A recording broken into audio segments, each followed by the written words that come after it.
Okay, buenos dias, everybody. It is 6:40 in the AM on Monday. I just recorded a live session, and for whatever reason, the audio is not working.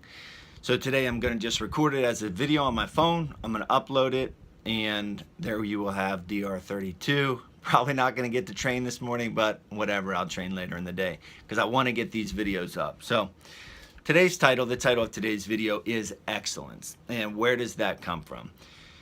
So in my life, whenever I was born, my parents, growing up, my parents instilled in myself and my siblings this standard of excellence. They said to us, they instilled in us, they showed us through their actions, you do the best you can in everything you do, and you inspire other people to do the same. So I grew up with this mentality of it's my duty, it's my obligation to strive for this standard of excellence. Not that I achieve it all the time, but it is my standard. And a perfect example, a poignant example from the chapter today, it deals with Steve Jobs. So most of us, all of us, I would say, know Steve Jobs as the creator of the Mac and then the iPad, iPhone, etc. And he was an innovator. He was a thinker.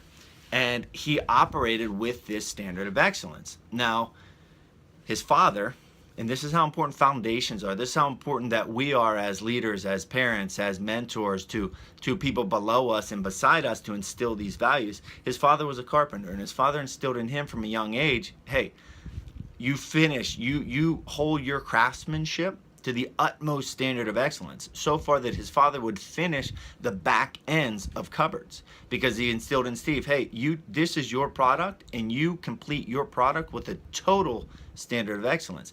How did Steve Jobs carry this on in his life?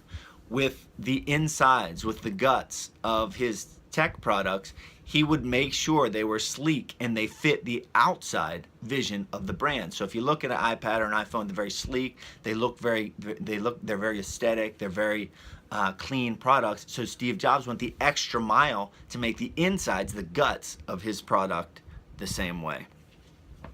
And there's a saying that was instilled in me, and I'm going to pass it on to you, but there's this idea that we have a perfection. So we want perfection, a standard of excellence. But oftentimes that standard, that pursuit of perfection holds us back. So yes, set that standard of excellence, but within that process, there's a little saying that I was taught that's relatively common: ready, fire, aim. Normally it's obviously ready, aim, fire, but we're getting ready, we're aiming, and we're just not taking action. So get ready, prep. Don't walk into a situation where you're completely unprepared, but get ready, fire, and then aim. Do it. Just do it. Do it.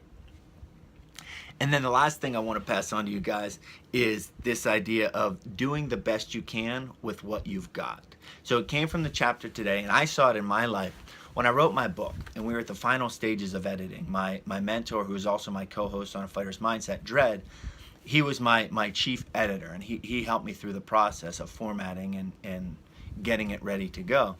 And I kept asking questions. Is it good? Is it good? Is it good? And he said, look, Spaniard, at one point, you're going to have to take a step forward. Right now, this is the best product we can get with what we have. So I think it's time to step forward and move on with the process.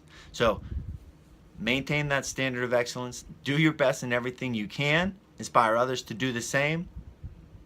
Ready, fire, aim, and do the best with what you've got. Hopefully we're back on live audio and video tomorrow, but I gotta figure out this problem. So DR32, excellence. Have an excellent day.